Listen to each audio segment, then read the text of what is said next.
Kaboom! Welcome to Behind the Numbers, episode 22. It's our second show of the offseason. Really looking forward to the offseason with you guys, helping you guys make some good decisions on making some good purchases.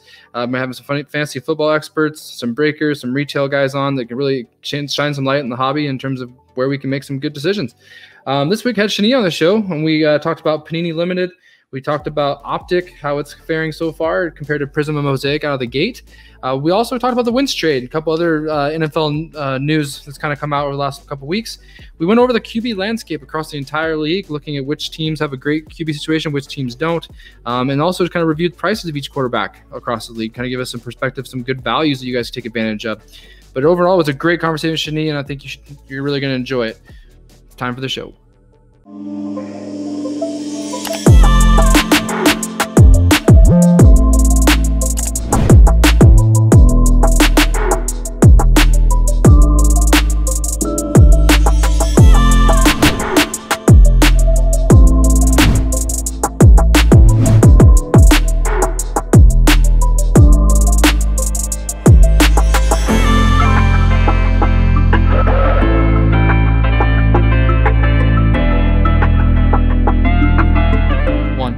Welcome to Behind the Numbers, off-season show. Had to bring Shani back on the show mostly to give him a chance to claim his fame for kicking my butt in our Super Bowl pop bet.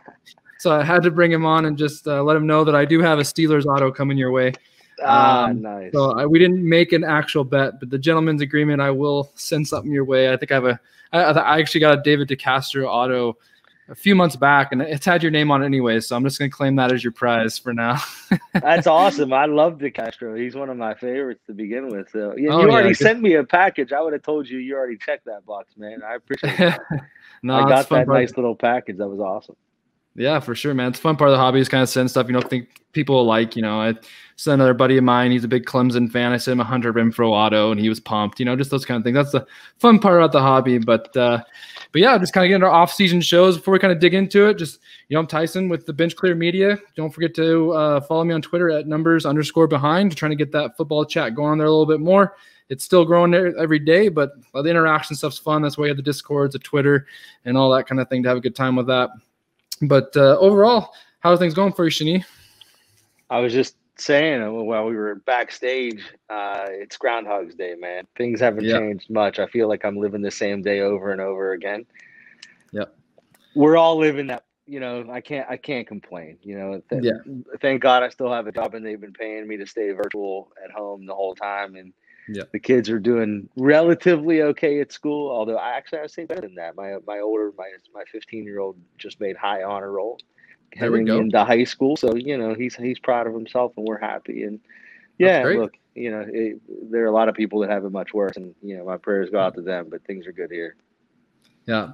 I do wonder, and we won't go down this COVID conversation too far, but I do wonder when the pandemic's over, if we do see a little bit pull back in the hobby based on just people having more ability to do things again. I do wonder if we are pushing towards the hobby, because what are all the things we do with the hobby right now?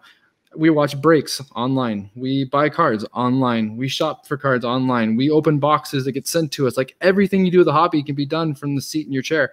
And I just think that aspect of it has really pulled a lot of people in right now when they're striving for things to do. It's just been so hard to get out and do what people want to do. And the hobby's obviously addicting and a lot of fun. And so I do wonder if there's going to be a little pullback when people can go get back into their normal out of house routines. I think the only thing I would say to that is, from so many different angles, I hope so. Yeah.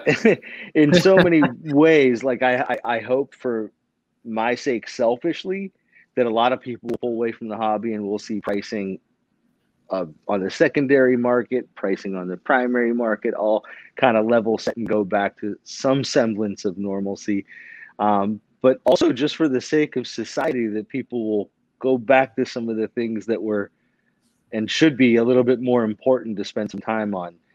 I don't judge anybody for spending a lot of time online and looking at eBay and breaks and all that, because I do that, obviously. But I've taken a big step away from it just by virtue of, not wanting to spend the kind of money. But I have the time. If it wasn't for pricing, I'd be spending as much time as anybody else is. That's great discipline by you, Shu. Great discipline. Yeah, so this week, Panini, like right into products, started to jump right in, but Panini Limited came out. It's coming about $3.79 a hobby box. It's a secondary product. It's not one of our top tiers. Looking at some of the RPAs and stuff, on-card RPAs, they actually look pretty decent to me. So if you are just looking for some nice cards that aren't going to break the bank on you, it might be a fun little collector's venture in that sense. I saw one Herbert RPA sold for 961 out of his auto at a 75, and it was on card. So, I mean, that's a pretty good deal for an RPA on card for a guy like Herbert. But you know, in terms of we know the value, it's going to fall in that Origins category, probably maybe even lower at times. But I was impressed with the look when I first kind of saw it. Any thoughts on it when you took a quick little glance? You know, I'm actually looking right now because I hadn't before. I knew it came out, but I hadn't looked at any renderings. I'll say this: historically, Limited was always one of my least favorite products. Yep. I didn't like. I mean, look, I always, you know, kind of judge first and foremost relative to autos whether they're on card or sticker. So it's a nice thing to see that some are on card. Historically, at least my recollection is that Limited was typically all sticker. Yeah, maybe. But regardless, even if I'm wrong about that, I just never really loved the look, and I would say I still don't. But there are a couple of variations in here that I'm looking at. Especially there's a Russell Wilson book on Cardboard Connection, and actually a Michael Vick book. I tend to always love booklets, and a playbook was always one of my favorite products. But you know, it does look a little bit improved. I do have to say though, it's funny that $3.79 a box sounds like an affordable break. It does, because I remember when Limited would be, you know, hovering around 100. It would start, obviously SRP would start out of the gate, you know, maybe around 150 or something like that, but it would come back down to around 100, or even sub 100 boxes in years that, you know, weren't great years before all this craziness. So 380, man, wow! I know. 380 is a guaranteed, you know, guaranteed auto, and you know, there's a Peyton Manning auto on there that's on card. I mean, those things are cool. You know, I'd love to get a Peyton Manning on card auto, and you know, like to your point, you know, Prism, we know that's about $1,200 to $1,000 a box, which you get to. That's about $100 a pack. Or I can get a box of cards, you know, for $370. So, you know, it's not bad. And it probably still will come down a little bit, I bet. So we'll see. It's early release, but just throw that out there. And kind of the next bigger release is Select. We'll kind of get to that a little bit, but that comes out way in April, really late. So, but kind of with that, as we've been talking about on the shows, you talked with me, I talked with Ty about it, you know, really paying close attention to that Mosaic Prism optic breakdown. So there's been quite a bit of movement with Prism, as we kind of talked about. But I thought it was going to happen. I thought when the blasters were $60 for Prism, I was really thinking that was really low, and that was going to be a really good spot for people to get some wax if they wanted some. So we've seen quite a bit of gain. So Mosaic cellos are 44. They're up 50%. I'll just do each product first. Actually, no, let's compare them. Sorry. I'm going to do Mosaic cellos $44, they're up 50%. Prism cellos $40, up 50% as well. So a little bit less than the Mosaic still. I'm not sure. Maybe it's because people like the pinks better than the red, white, and blues, maybe. I'm not sure why the cello is still more for Mosaic right now. I'll do optic last. The hanger boxes for Mosaic are $60, up 35%. Prism's hanger box $75 to $80. They've doubled in price since the last time we checked that. Yeah.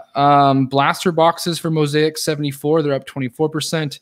Blaster boxes for Prism, like I told you, they're up 50% to $90. So they went from 60 to 90 in about 2.5, 3 weeks here. Mega boxes for Mosaic $150, they're about the same. Mega boxes for Prism have jumped 60% up to $200 per mega box. The No Huddle hobby boxes $765 for Mosaic, that's up 35%. $850 still. Prism, there hasn't been any No Huddle sales for Prism in a while, so I couldn't get any gains there.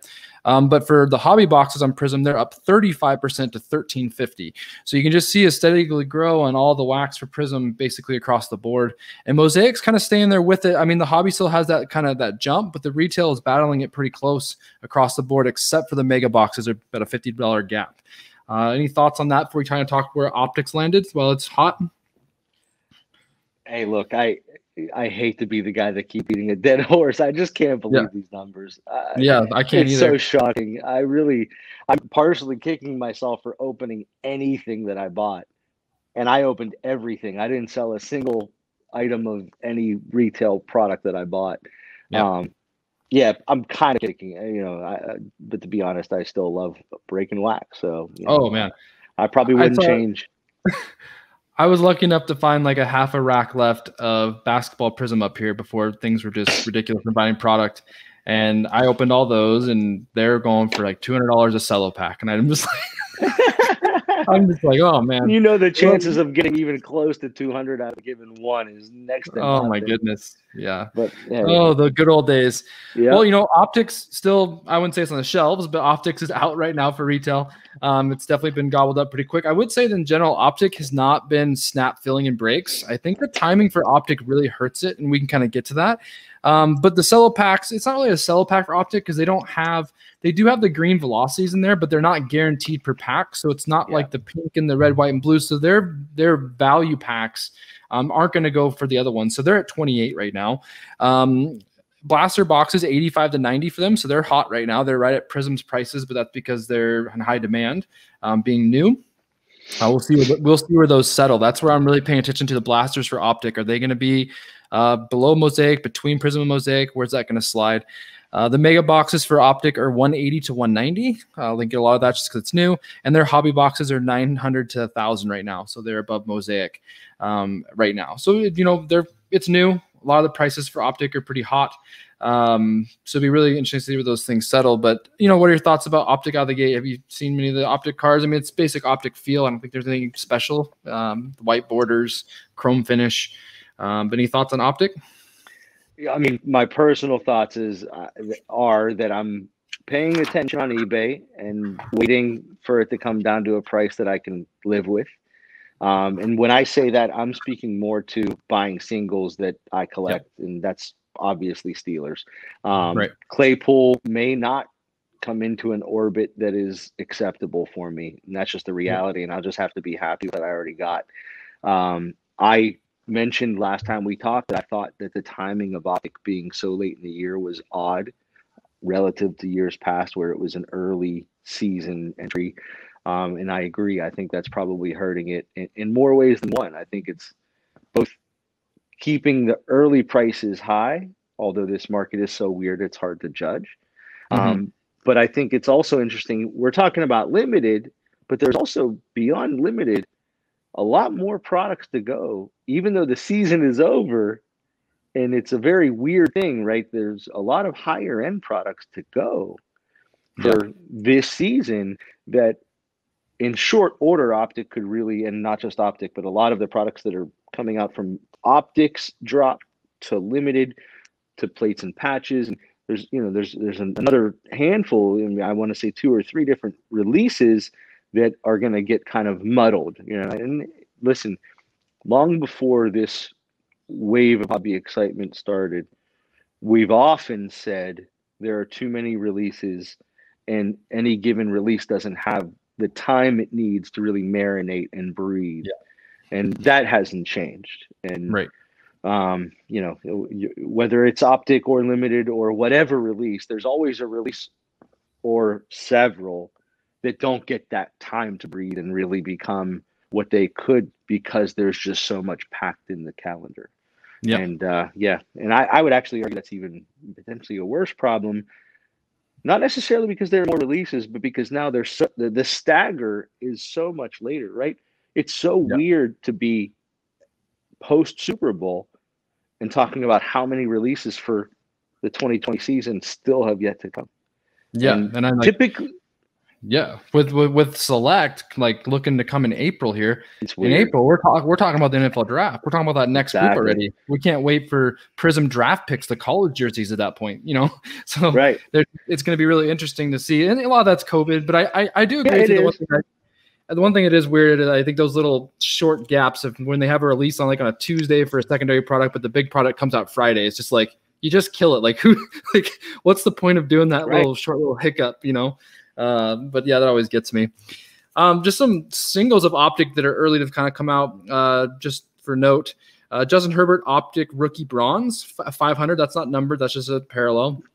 Joe Burrow optic hollow. So that's kind of the main silver and optic. 225. Obviously these are all raw cards. Tua's green red optic hollow 125. T. Higgins optic red hollow out of 99 74. Chase Young orange optic hollow out of 99 50. Justin Jefferson silver prism hollow 89. Pretty good. I was looking like a Jefferson silver prism hollow for 89 compared to like his prism silvers. I think that's a pretty big gap of how those came out, because I think you were talking with me back in prism was hitting hard, and Jefferson was hitting like 300 for a silver. I think if you and I had that conversation. Yeah. So seeing him come out at 300 for a prism silver to a hollow at 89, I know there's a gap there. That's a pretty big gap, especially at release. But yeah, bigger than I would have expected for sure. Yeah, prism. Those right now Herbert's just hammering the values. Everything he's getting all the love when it comes to the purchases right now. So, and that's even in those secondary products. So. And I would say with the offseason, being that it is the offseason, and we have basketball and even Series 1 baseball having dropped, this is the time of year typically for football that a lot of folks, even the Jeffersons of the world potentially, are kind of forgotten. And you really have most people thinking about the top 1 or 2, maybe 3 guys, or just their team and just their PC guys, and they moved on to what's hot. And right now, obviously, what's hot is what's on TV, and it's not football. Exactly. So yeah, guys like Jefferson, and that's why I've been keeping my eyes on eBay, hoping to see some prices come down, because it's the time of the year that typically you would get that opportunity. Sounds like it is happening for some guys. And hopefully it happens for a lot of the guys that our listeners are trying to pay attention to and get an opportunity to snag up here. Right. I mean, that's the goal of the show, is to keep you guys just thinking about those guys you talk about that could fall off in terms of the limelight. Like I don't think Herbert's going to fall off. I think Tua has a little bit. I think there's a lot of concern with Tua right now, and I think it shows in his prices. So now he's almost getting to the point where he might as well take a shot pretty soon. What is that concern? I'm not sure I'm aware, to be honest, because I've noticed the drop in his pricing, but why? Because he just played so poorly. He showed, I think the arm strength was a concern. I think you're watching Burrow and Herbert just zip the ball like they have. I don't think Tua had that zip. I think Tua is still, people forget, his hip injury was major. He really wasn't supposed to play this year either. A lot of people were kind of thinking he would be more of a work his way in slowly, and they kind of, I don't want to say fast track, but I think they did. I think he could have used some more time to get that strength and because for the quarterback position, your base and your frame of your delivery is really important. Obviously your hips are a really important part of your body. So I do think that I don't think he was 100%. I don't think we saw the full Tua, but I think his play did show some concern with his arm strength, and whether that's his frame or, if he's not all the way 100%, that's yet to be determined, but I think there's definitely some concern there. Yeah. So, and then, hearing the rumors that, the Dolphins maybe are trying to offer the house for Watson, maybe they don't believe in him too. That kind of gets people a little bit eerie as well.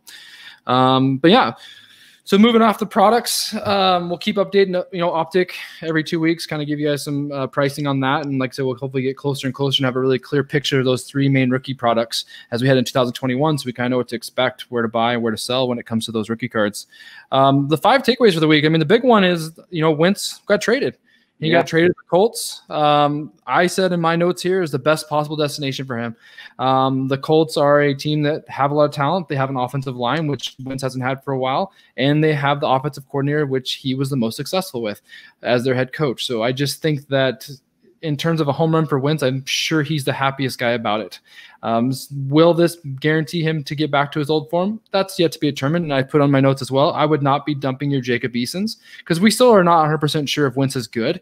I think that 3 years of subpar play isn't just going to get erased. Now, a better situation, newfound confidence, can that make it work? Absolutely. And Wentz does have the talent. He was number 2 pick in the draft. So I'm excited to see how he does. I'm pulling for him. I think it's kind of a good fit for the Colts. What are your thoughts on that big move? It seems, look, I'm most interested in the conversation at maybe a more bird's eye view perspective on the NFL quarterback carousel. And what's this saying about the direction of the NFL in giving up on QB potential as early as we're seeing teams do so? It may not be the case with Wentz. The Eagles may have had enough time with him. I'm not sure how to answer that question in that Yeah. specific scenario, but I think we can say there's a trend that we're seeing. And is this a seismic shift in how the NFL is approaching QB talent? Are they becoming more like the NBA and basketball and baseball, where, it's kind of like, hey, we need to make a decision relatively early in the season as to whether or not we're contenders, and if we're not, sell the farm for assets to rebuild, and if we are, put it all, let's go for the gusto kind of attitude. It's just interesting to see how many teams are willing to move on quarterbacks in either direction, right? Either move away from what they have or move towards something else as quickly and as dramatically as they are. And Wentz is an example of, but he's not the only example of that. I do agree. It's a great landing spot for him. I'm sure he's ecstatic. And the Colts kind of become a pretty interesting team to look at for next year. We already knew they had a great defense. There's no question about that. Right. And that, And they didn't even give up a first round pick. Like they gave up 2 picks, but I mean they didn't sell their draft either. They could still have a relatively good draft this year and add some pieces and keep going. Like I said, it's a good. Obviously his prices have doubled since the trade, so everybody feels pretty good about it. He went from $300 for his silver up to $600, so he instantly got a nice little bump there on that move. So if you're paying attention to his numbers, that was a healthy jump. Yeah, I threw a couple silvers up there. I had a healthy number of them. I'm not trying to hold on to many, but threw a couple. I don't think. It's always about topping, and a move like that. You probably could buy those back for $200 cheaper in two or 3 weeks once that news dies down. So, but that's a smart move, my man. We already talked about Optic. As I said, about the timing of it really kills it. Like I said, the breaks have been slow moving, so we can kind of skim through that because we already hit on that. The number 3 takeaway was no NFL Combine this year due to COVID. Wonder what I said. What will Panini do for pictures for Prism? Yeah, right. They're going to be asking for selfies. They're going to be scouring Instagram and social media for selfies. That would actually be pretty funny to see selfies on cards next year. Oh man, there's so many breaks I watched. I'd listen to breakers rip open and get a Derek Brown rookie auto just in his t-shirt, chunky as heck, just laughing. I'm just like, this is just not fair for Derek Brown. Can we at least get Derek Brown in his gear where he looks like a strong, huge man? If people are interested, they can go and look at Sage or Hit. Yeah. Those real like tier 3 kind of no license kind of products that you can find on retail shelves. Those are the kind of pictures we're going to see next year. They're like, looking at their notes for their calculus class or whatever, if they're taking calculus. But you understand. Look, but I'm sure Panini will figure it out. Look, they're probably not going to have they're obviously not going to have a combine to go to. The question will be, are they going to be able to invite the 20 or 38 guys that they do to the, what do they call that? It's actually escaping. Yeah, the rookie showcase or whatever. Exactly. Right. They may still have something like that. And by then, we may be in a much better, hopefully will be in a much better place regarding the vaccine and COVID and everything like that. And they're young kids that have less to worry about. So I imagine Panini will figure it out. But, I think it does go to say, we just talked about how delayed so many products have been, how the schedule has been for releases so incongruent with the season itself relative to each sport. It's probably a correction that we're not really going to see for a couple of years, 3, maybe 4 even. I don't know. I'm just spitballing here with you, but I definitely don't think this is the only year we're going to see this odd, staggering relative to the actual season itself. Right. And my joke was on the pictures more was to keep, kind of poking at Panini from last year's picture. I thought that was hilarious. But I do miss the Combine. I will miss the Combine. The Combine's a fun weekend to watch a football, just to see the natural raw talent of some of those guys. And I really enjoy watching the Combine, like playing myself and running a 40 and just seeing the things they do so much easier than I can. It's a good appreciation of the sport sometimes for me. So I do like it a lot. I will miss it. Hopefully it gets back next year. I will say it's interesting. We know that there are often, every year there's conversation about Combine superstars and guys that raise their stock and guys that lose stock relative to their performance in the Combine. But also, kind of in line with that conversation, we always hear reports on maybe overvaluing combine performance. And Right. it'll be interesting to see how certain guys potentially either get an opportunity or don't because of the lack of the combine, and whether or Right. not teams pay attention to that and either really see less of a value in the combine in the future. I don't think it's going anywhere. It's going to come Right. back because Oh it's an yeah, I will. event and it sells Oh yeah. tickets and it keeps headlines going. Well, But it's a big evaluation tool because some guys can be in a no, bad sorry, situation in a football program, but they can have phenomenal good skills point. and traits. And like, you know, a lot of the draft guys say, draft traits. You know, you draft traits. What can guys do? Yeah. You can get them to do those things better. So the combine's huge for that. But did you have something else you wanted to add? No. You got it. Good point. Cool. Very good point. I have the takeaway 4, and we don't have to really dig into this too deep. I just really respect this kind of stuff. Trevor Lawrence, he held his pro day early. He just said, "Hey, I'm going to do my pro day on this day because I'm having surgery 2 days later on his non-throwing shoulder."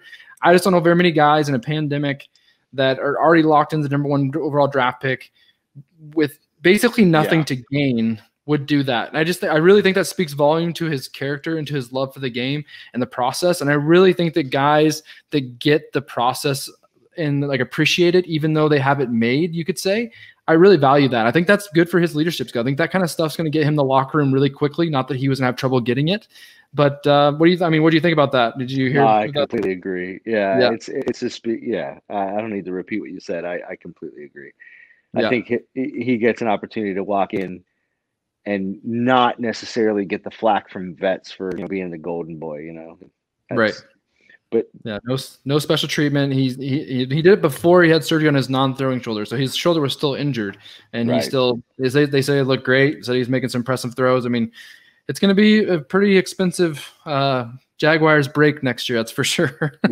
So, I mean, plain and simple. I asked my last group, and just so the listeners know, the last show had some audio issues. We're trying to get those teased out, so it might be a little bit late. And the show will still be relative because it's a season review episode, so it'll still work when it does drop. But we did ask this question on that show as well. But what do you think? Will Watson get traded? Yes or no? Like, that's it. Wow. I actually think my gut is to say no. Yeah, as much as he wants to, I think the leadership in Houston really wants to hold on to him because they know what they have in him. And I would agree with them.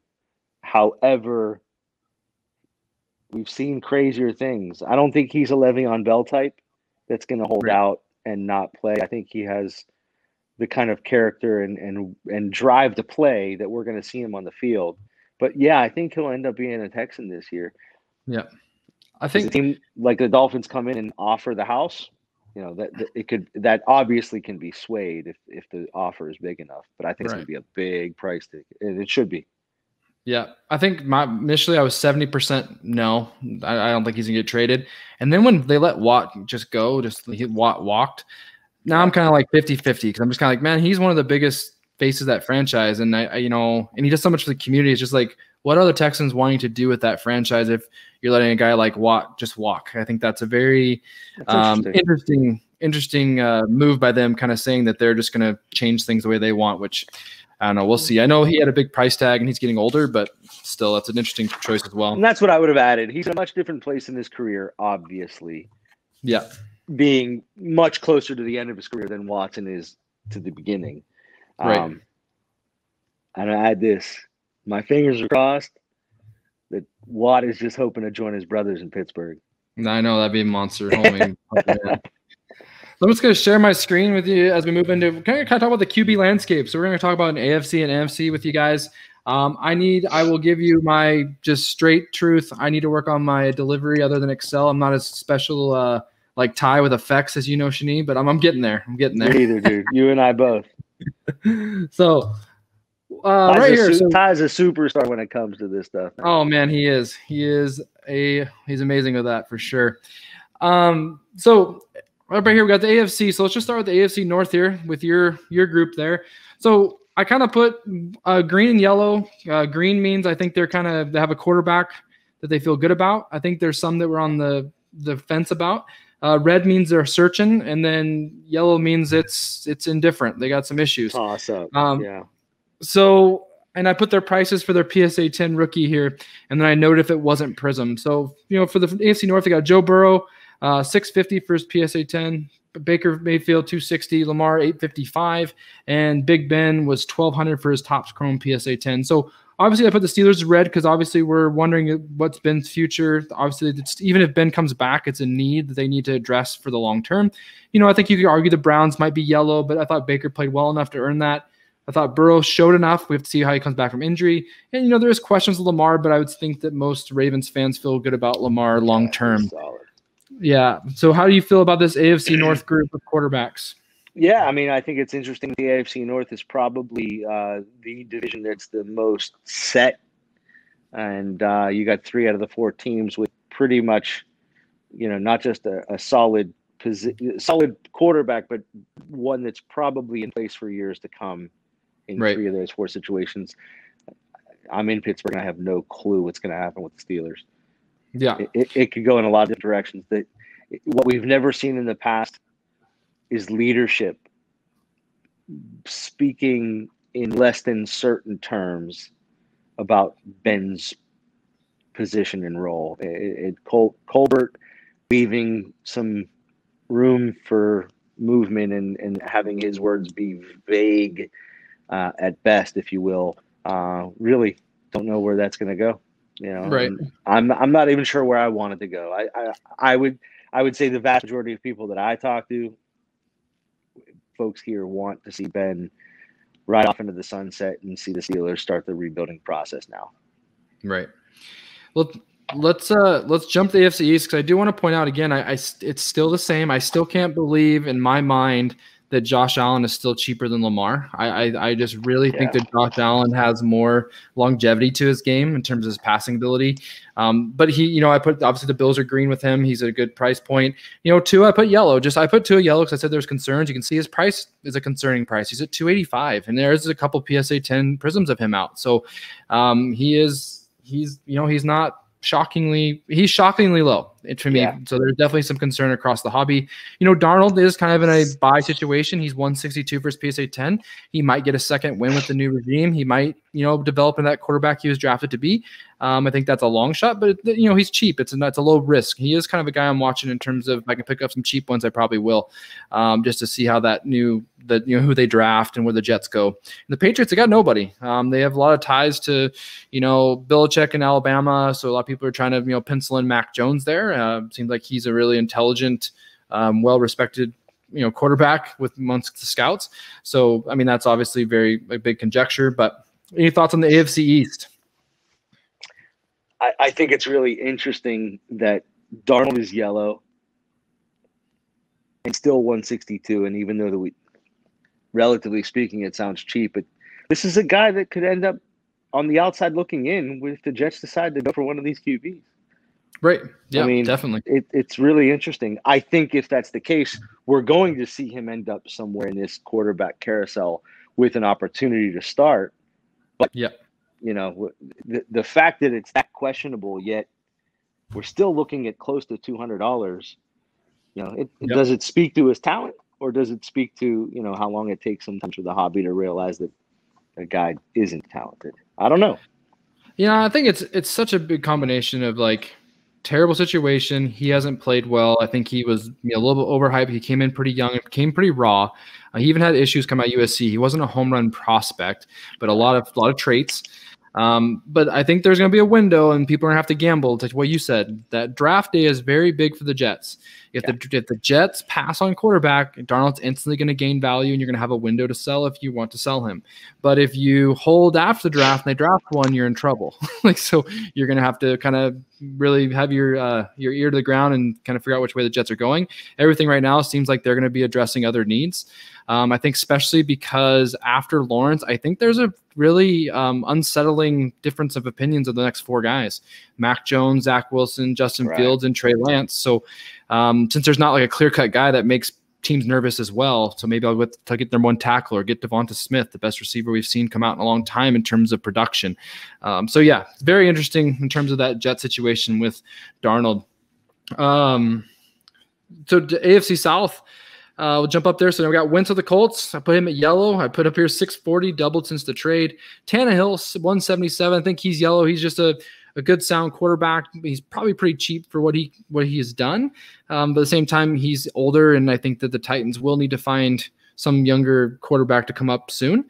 Texans is yellow with Watson just because I'm not sure if Watson will be there. Obviously, Watson's a green quarterback, but the Texans situation is yellow, so that's kind of why I put yellow there. And then Lawrence locked into the Jags with no price as a green. So like kind of what you said, if the Texans get rid of Watson, the Colts have a really wide open, Titans have been tough at times, but there's definitely opportunity to win that division there for sure.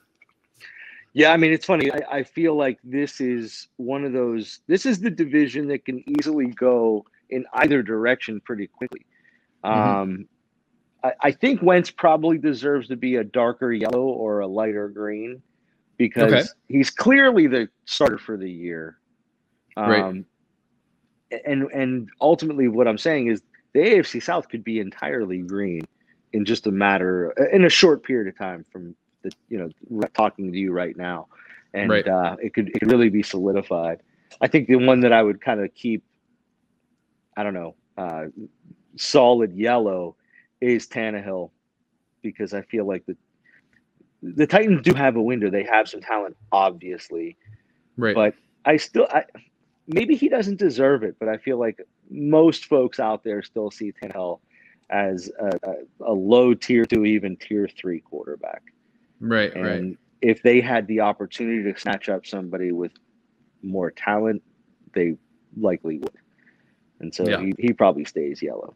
But the one thing I'm going to say about the South before we move on to the West is that of all the divisions, I think that Lawrence landing in the South, he could win that division his first year. No other division I don't think he could. I think that's one thing I kind of take away from it. Interesting. Gives him an opportunity to be competitive early as the number 1 pick, which will make his value just skyrocket as well. I mean, if Lawrence gets that, takes the Jaguars to let's just say the Jags are 10-6. I mean, he's going to be right up there with Herbert's prices, maybe higher. So, higher. I think higher. I agree with you. And look, we talked about it last time. There isn't a better franchise at the bottom of the barrel to have captured this pick and get this guy for him to walk into a situation. They're not a mismanaged franchise for the most part, and they have a lot of talent. Yep. It's a very interesting situation. Yeah. For sure. So the West is split. You got obviously Mahomes locked in, solid green, could be the greenest of green, 11,750. Herbert, 1,000 right now for his PSA 10 Prism. A couple have come out, so they are relatively early, but I think that's probably where it's going to be. I think that's pretty reasonable actually compared to other Prism prices. And then Locke, Locke really fell off. He is $70 for a PSA 10 base Prism. I was pretty shocked to see it that low, to be honest. And just he's kind of a guy too. The Broncos could give another year. He does have some arm talent. He just makes really bad decisions at times. So if he can get that stuff figured out, I do think that he does have some talent. I know Ty would agree, but I've seen seeing his price plummet to 70, I think was quite shocking for me. And then Raiders Carr still getting 180 right now for PSA 10. I do think the Raiders are going to do something different at quarterback, or they got to shake things up with that team in terms of leadership, I think, if they want to take the next step. But any thoughts on the AFC West if we jump down to NFC? I don't want to upset Ty, but I feel like Locke has had his chance. Yeah, I think so too. You said it. It's the decision making. Yeah, okay. There are a lot of guys that we've seen with arm talent. There are a lot of guys who are strong, who can lift weights and be strong. But that doesn't mean you could be a quarterback. And I think Locke has proven that at this point. Yep. I'm with you. They're in a tough spot, though. The Broncos aren't quite high enough to get that quarterback they want, but they could move. They could try to get up and get somebody, one of the 4 after Lawrence they like. So it'll be very interesting to see what they do there. I don't think they have the ammo to get Watson, though, even though my Broncos buddy wants that to happen. So look at the NFC. So the NFC has a couple more reds. I'd say they have less green than the AFC overall. And even the Packers green there for Rodgers. We'll start with the North. That's not a strong green because they're working on contract stuff with the Packers and they drafted Jordan Love. So they're definitely, we're not sure how long Rodgers is going to be there. That's going to be very interesting. And he's at 45.50 right now for his Topps Chrome coming off his MVP season. Lions have Goff now. I put that as yellow. I think that they ate that contract and they have a mediocre quarterback. His PSA 10 says mediocre at 161. He's less than Darnold, and he's actually making it to the playoffs, which I think is interesting. Trubisky, Super Bowl. yeah, Super Bowl. So, you know, Goff's price is very interesting, but at the same time, he's just kind of continually proven to be mediocre. Bears, I put Trubisky, but I think the Bears are doing everything they can to try to find an answer at quarterback. And then Vikings, I put yellow for Cousins just because he's just kind of the same old same. He's a very expensive contract with that, you know, it's one of the first guaranteed contracts that was given. And, you know, he's just going to be mediocre. I think the Vikings aren't ever going to go anywhere super far as long as he's at the helm. So I think that we could see maybe a shakeup there in the next year or two to try to get some more youth in that team while they have some good skill positions. Any thoughts on the North? You know, I think the one thing I would say there is it just sticks out to me about Cousins. But yeah, we could look at any given season and see what these guys are making and pretty easily stack rank any position or all players for that matter as far as what their contract is. But Cousins is probably one of those guys that has made a lot more money than people realize. Yeah. That guy is rolling in the dough with these one-year contracts he has signed. And, man, he's going to ride off into the sunset having a decent career, not really won much, and just generations of wealth set for what was ultimately a pretty average, you know, output. But good for him. More power to him. Yeah, he's making his money, but people aren't making money on his cards, unfortunately. That's right. So NFC East, you know, I put the Cowboys as yellow just simply because they haven't got the deal done with Prescott. So I don't feel that the Cowboys quarterback position is a green until that gets done. I think Prescott, like Watson, is a green player. That if he's on a team, that team will be green at quarterback. I do feel that he's, you know, I'm not too worried about his injury. I think that he's one of the top quarterbacks in the league. Watching some of the replays of his first 4 games, even though the Cowboys were constantly playing catch up, but man, he was playing super well at the beginning of the year before breaking his leg. Hurts, I put yellow. Prescott's at 865, Hurts at 525. Daniel Jones down to 125 for PSA 10. I put him as yellow. And Washington, I put as red because Alex Smith has just kind of been there because it's all they had. I respect him coming back from his tragic, you know, his bad injury. I really like the player and him as a person, but I think that Washington knows they have to get a quarterback in there to help them take the next step. They got a good defense brewing. They got a lot of good skill positions. I think if they get a quarterback in there, that team can be really scary and tough in the NFC East. The Eagles with Hurts, back to Hurts. I still think he's a sell for me. I don't even think the Eagles believe in him. I think they traded Wentz and they still haven't really voted confidence in Hurts yet, which I think is interesting. So, correct me if I'm wrong. The Eagles are picking in the top 10, right? Yeah. I think 8. Yeah, they're right. Where are they? They're right in that 8 to 10 range. Yeah. They could easily go for a quarterback. Right. Yeah. So I do think that I'm seeing a lot of Hurts prices like 525. That was a PSA 10. That's a pretty high price for a PSA 10. And I really want to illustrate this while they're next to each other. Look at Kyler Murray's PSA 10 right now for his base, 460. So if you're someone buying Hurts for 525 while Kyler's 460, you really need to reevaluate what you're thinking, because I think Kyler Murray is clearly more talented in my mind. So, but yeah, any thoughts on the East there, or do you want to jump up to the South? Yeah, I think my only question would be for you, being a Cowboys fan and knowing that you're paying close attention. Is there a word on the street as far as the progress of contract talks for Prescott? Because that's still one of those things that, yeah, my heart goes out to the guy, and I really hope things work out in his favor. Yeah. Well, he'll get paid somewhere.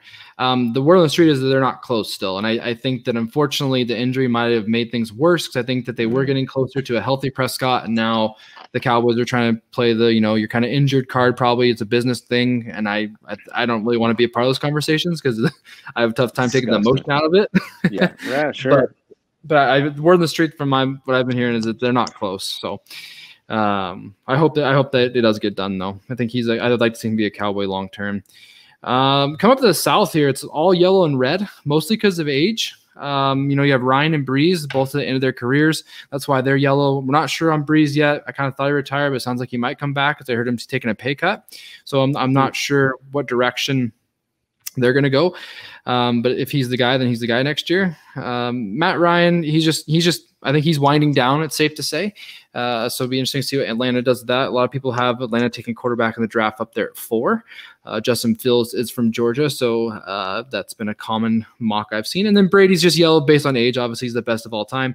$25,000 for his Bowman Chrome PSA 10, if you're wondering. And then Breeze, $1,500, and then Matt Ryan 228 for his Topps Chrome rookie. So, any thoughts on the South? And then Teddy, they're getting rid of, obviously. My only comment would be, I remember 3, maybe 4 years ago, looking at Tom Brady's ungraded Bowman rookie and thinking I wouldn't touch it for, I think it was definitely less than 500 at the time. Right. And I was, man, I could have invested like it was Apple stock and made more. Right. It's amazing. It's incredible seeing his growth of his cards over the last 5 years with the card market and his Super Bowls on top of it. It's just been unreal. An insane combination. I don't know if we'll see something like that ever again. So, the NFC West is kind of half and half. So, the Rams went out and made a big splash against Stafford because I think they're going for the championship now. I still think it's yellow. I don't think it's a long-term answer at the position. That's why it's yellow, but they might be good for a year or two. The 49ers, Jimmy Garoppolo, what's going on there? No sales. I couldn't even find sales on Jimmy Garoppolo. Like, I saw a lot of sales ended with no bids. Like, he's just dead to the hobby right now. And I think that might be the case with the 49ers as well. So I'm really interested to see what they do because I know he had a big contract. So that's going to be tough for them to get out of. Kyler, 460 right now. I think it's a steal. I think Kyler's a buy right now in the offseason. I still think that when he comes back, he's going to be a fantasy highly ranked fantasy player. He's still showing a lot of talent. I don't know if the Cardinals can make the steps to get, to a run to make him get more notoriety as a quarterback. But I do think every preseason he's going to get kind of that, hey, he runs a lot, he's going to score a lot of points type of thing. And then lastly, Russell Wilson, just slow and steady. One of the better quarterbacks in the league, 960 for his Topps Chrome. I just think that's going to be, he's just kind of the staple for that division. Any thoughts on the NFC West? I think what jumps out there is Russell Wilson's price. Yep. And if I remember correctly, that was the last year of Topps Chrome football. Right. Correct me if I'm wrong. Right. And if I'm right, that was the year that they overproduced Topps Chrome by a margin that we couldn't even imagine. So it does make some sense, even though the price gap is so wide between him and the guys that you would probably compare him to in terms of talent, where he ultimately ranks next to some of his peers here. But the price gap will remain that because whether just the raw market or the pop report ungraded, there's just so much inventory. Right. All right, let's take that off there. So yeah, it's kind of look at that QB landscape, and then at the bottom there, Shani, I had a couple guys that are just keeping note of. You got Winston. Winston's still a guy that people are watching to see if he gets a shot again. I'm not super sold on Winston, but he does have arm talent. I do think if he did save the Saints and did get an opportunity there, he might be able to do it. It was interesting they didn't give him that shot this year when they had the chance to. So maybe they didn't think he had the system down, or maybe they just want to give him more time. Who knows? But Winston's a name to watch. Mariota's a name to watch. His 1 year at the Raiders, he had a couple nice games when Carr was injured. Really kind of showed some flashes of what he can do with running and moving them in the pocket, and he threw some good balls. So he's still a name to watch. Jacob Eason, like I said, don't give up on him just because Wentz got signed. And then Taysom Hill, again, if the Saints, if Breeze does retire, which I think it sounds like he's not going to, but if he's still a quarterback to watch in terms of being a starter somewhere, most likely the Saints if he does get a chance. But any thoughts on those four guys at all, or do you think that they're kind of long shots? I don't necessarily think they're long shots, not knowing necessarily what's going to happen with Breeze, or maybe he comes back in a limited role. I think both Taysom and Winston can essentially end up still being both Saints and getting their opportunities. Yeah. But yeah, I think the most interesting guy in that group is Mariota. I think a lot of folks maybe thought his career was over essentially, but right. I'd like to say good guy. I think a lot of people want to root for it. And Definitely. I would count myself as one of those. Yeah, me as well as a Duck fan. I'm going to be pulling for Mariota till the end. So yeah. Definitely. All right, so that way close it up. Let's come kind of just first things that come to mind questions for you, Shani. So I got a couple football questions, a couple life questions. All right. Sure. All right. So coming off of Ty's podcast, you guys haven't listened to on Breaker Culture, had Roman on talking about, kind of the bot game. And so I wanted to tell you, when I say $18,000 bot to rake retail online, what is your first thing that comes to your mind? After I was dabbing my mouth from the vomit, Yeah, I'm sorry, guys. I'm maybe not as progressive as you would like me to be, and there's a younger crowd listening to this that wants to just say, boo, get him off the air, but so be it. Hate it. Yeah. Well, I think we can disagree with the approach. We can disagree with the rake the online stores and flip them for profit, which is a strategy to make money, and you're gonna have to respect that in life. But I think that the one thing is we need to know that's happening. I think that's important. I think that's what I appreciate about Untitled show is he's like letting us, just so you know, when you're in there jamming your credit cards and your PayPal and you're trying to get stuff online, you don't get it. This is why people are paying $18,000 to beat you. Right. So, I mean, oh, well, in my case, and I'm like, well, I guess that's not that bad then. I was just going to buy 2 or 3, So, right. Yeah.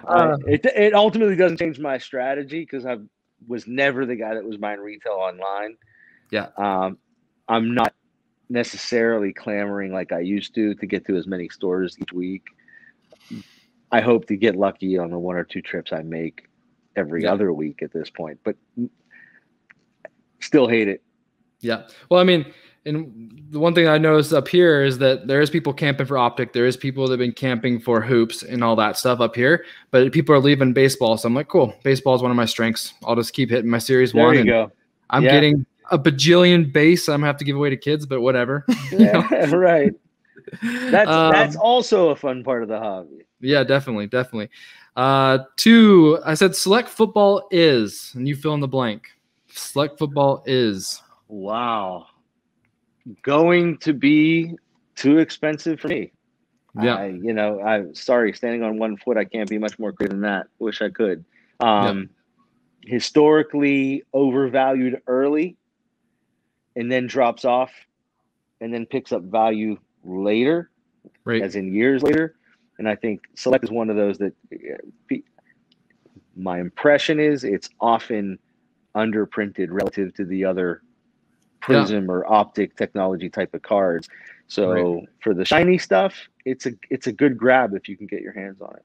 Yeah, I actually just made a purchase. Just happened to see a Kyler Murray field level select Prism rookie come up. I got it for $120 Canadian, and I was like, that's a steal. I think like off-season buy, try to see if I get it. It's not graded. I think it's OC. Most of them are OC, maybe a PSA 9, but I just thought that was a great. They're cool cards. The select cards, they are cool looking cards to me. I do agree with you. It sucks because when you see them come out for breaks and stuff, it is pricey, and you know that you can wait and do what I just did and get that kind of that gap price that you like. So they are cool cards, though. Definitely a lot of cool parallels. Okay, number 3, Lamar Jackson's career will be mediocre. Yeah. I was gonna say mine's probably short. Yeah. I don't think he's gonna have, you see, I know it's an extreme example. We got Brady and Rodgers, those guys going 15 to 20 years. I think we're looking at 10 to 12, max for Lamar playing the way he does, I think. Yep. Okay. And I think I know your answer to this one based off question 1. I said cook groups are what? Misguided. Trying to be a little bit nice here. Yeah, there you go. Yeah. I think it's just, again, interesting to understand that that's happening out there. I've been paying attention actually lately. I'm going to see if I can get enough data to give you guys some on the show of showing you examples how to fish out cooking, because you can kind of see it on sold comps pretty easily. You can see a bunch of auctions end at a price that, like, the people set them at a price that they don't sell, and then you see a random card an hour earlier sell for $100 more. So you can fish out these kind of cooking strategy if you just kind of have a little intuitive about, wait, that doesn't make sense. That card's not worth $350. And then just make sure that when you're doing any sales guys on Facebook or anywhere and people are using comps to sell you a card, really go and look at 5 or 6 really good comps. Like, make sure you feel comfortable with it, because you don't want to buy into somebody making money off a cook group that's just luckily trying to, oh, hey, look at these comps. The Tatis rookies have been kind of weird about that lately, even though then he got the big $1 million deal. I think it was kind of overcooked, and then it kept going because it was already up there. But definitely be careful with your comps. And I would agree with looking at a number of comps. I would also encourage people to look at comps over a period of time. Mm-hmm. You will look at the way I do it is I will look at it as most recent first. And if you don't pay attention to the dates, most recent first, if there's a hot card, is 5 or 6 within the last 24 hours or even less. Do yourself a favor and look back, not just several days, but even a couple weeks. Right.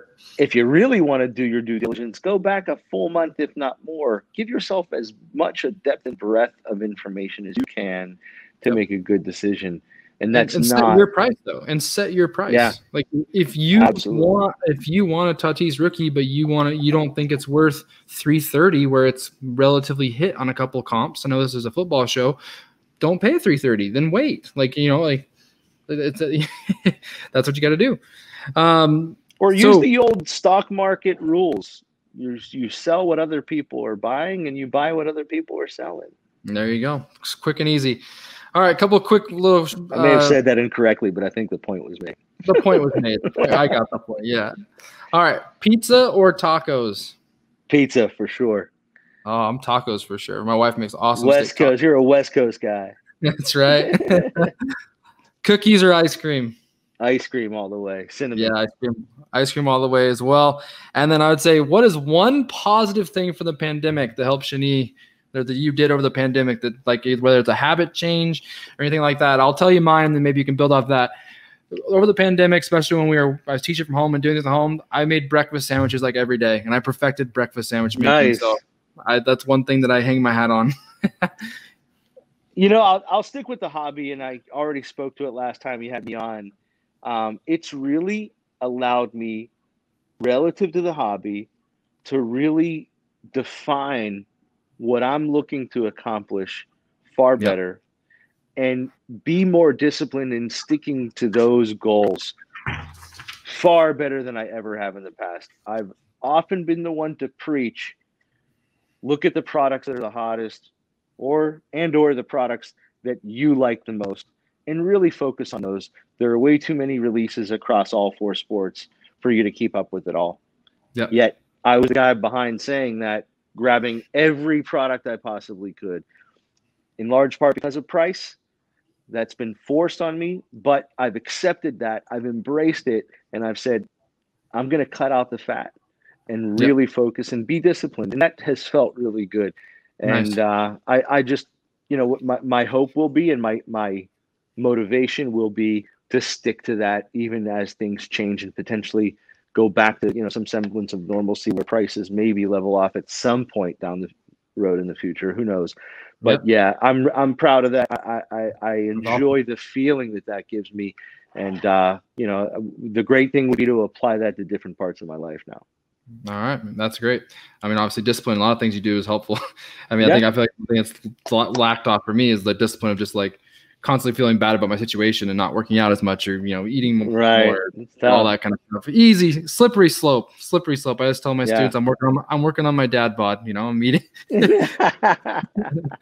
One little tidbit before we get out of here. And also, guys, just a little FYI, it sounds like PSA is raising their grading prices again.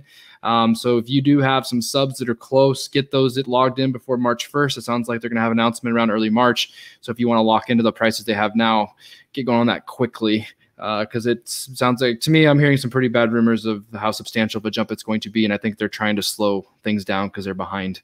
So definitely keep that in mind. Shani, thanks for being on the show again. I look forward to, having you on again and seeing what your Steelers have done since the last time we talked. I'm sure hopefully have some more content for your Steeler talk, but I appreciate you being on. My pleasure, man. Thanks for having me on. Yeah, buddy. Have a good night. Have a good one, man. You too.